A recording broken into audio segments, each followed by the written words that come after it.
বাংলাদেশে যদি আল্লামা হাসান রেজার যদি কয়েকটা দুশ্মন থাকলে তার ভিতরে বড় দুশ্মন আমিই ছিলাম। আল্লামা হাসান রেজার একজন দুশ্মন আমি ছিলাম। আমি ওনার সাথে প্রথম প্রোগ্রাম করতাম। মাঝখানে বোয়ালকালী একটা স্টেজে ঘোষণা দিছে আমি আর মাহফিল করব না। আমার পছন্দ হতো না, আমি ওনার দুশ্মন ছিলাম। এখন বলবেন হুজুর দুশ্মন থেকে আবার বন্ধু হইলেন কেমনে? আমি হঠাৎ করে গত ৩-৪ বছর আগে যখন ওনার এতিমখানায় ছোট্ট ছোট্ট জাদুমণি কন্যাগুলি, যাদের বাবা নাই, যাদের মা নাই, যে শিশুগুলোকে ভরণ পোষণ দেওয়ার মতো অভিভাবক নাই, যে কন্যা সন্তানগুলি বাবার দিকে তাকিয়ে তাকে বাবা কখন হাতে করে মজা আনবে মেয়ের জন্য, এই বাবা ডাকার বাবা যখন হারিয়ে ফেলে, ওই এতিম অনাথ এতিম শিশুগুলোকে যখন এতিমখানা বানিয়ে আশ্রয় দেয়, পরিপূর্ণ পড়াশোনা করিয়ে বিয়ে দেওয়া পর্যন্ত দায়িত্ব নেয়।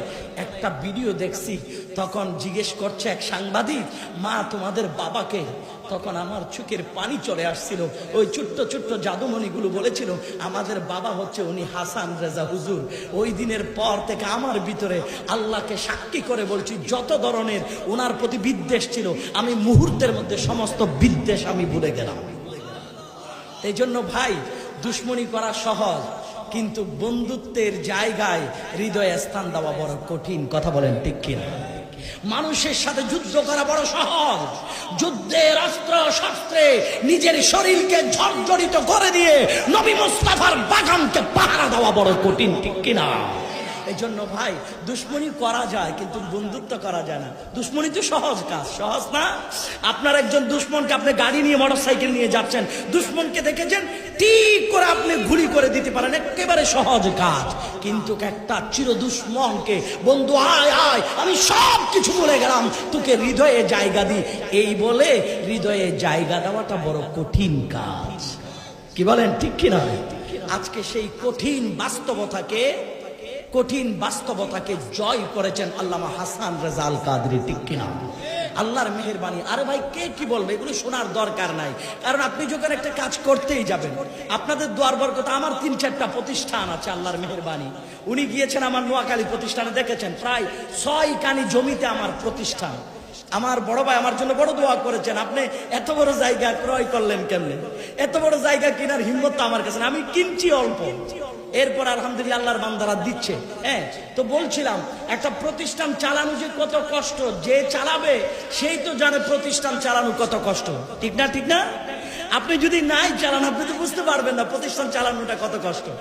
আমি চিন্তা করি, আরে ভাই, বিরামহীন পরিশ্রম করে আল্লামা হাসান রেজা এক রাতে 2-3টা প্রোগ্রাম কেন করে? আমি বুঝতেই পারলাম আজকে এসে, আমি বুঝতে পারলাম সেই দিন ছোট্ট এতিম শিশুরা যখন বলেছিলেন আমাদের বাবা হচ্ছে আল্লামা হাসান রেজা, আমি সেই দিন বুঝেছিলাম আমরা তো একটা মাহফিল করে বাসায় গিয়ে ঘুমাই, ও আল্লামা হাসান রেজা আপনি কেন ঘুমান না? ওই দিন নিজের বিবেককে প্রশ্ন করেছিলাম, সেই দিন বুঝতে পেরেছিলাম শত শত আমার এতিমদের মুখে খাবারকে উঠাই দিবে আমি যদি বিছানায় ঘুমাই। আজকে সেই এতিমকে পাহারা দেওয়ার জন্য, এতিমের বুকের কষ্ট দূর করার জন্য, এতিমের চোখে ঘুম পাড়িয়ে দেওয়ার জন্য আল্লামা হাসান রেজা বিরামহীন কষ্ট করে এই ময়দানে সরকার আলা হযরতের ফয়জাত নিয়ে বীরের মতো চলতেছে। কথা বলেন ঠিক কিনা? আওয়াজ বলেন না ঠিক কিনা? যদিও বা মাঝখানে একটা কথা বলি, মনে কষ্ট নিবেন না। রাজনৈতিকভাবে উনি এক দলের, আমি আরেক দলের। আমার দলের নাম বাংলাদেশ ইসলামিক ফ্রন্ট, আর ওনার দলের নাম ইসলামিক ফ্রন্ট বাংলাদেশ। দলের ভিন্নতা আসতে পারে, কিন্তু আমি এই মহৎ ব্যক্তিটার জবানে কখনো প্রতিহিংসার আচরণ আমি শুনি নাই, কোনদিন শুনি নাই।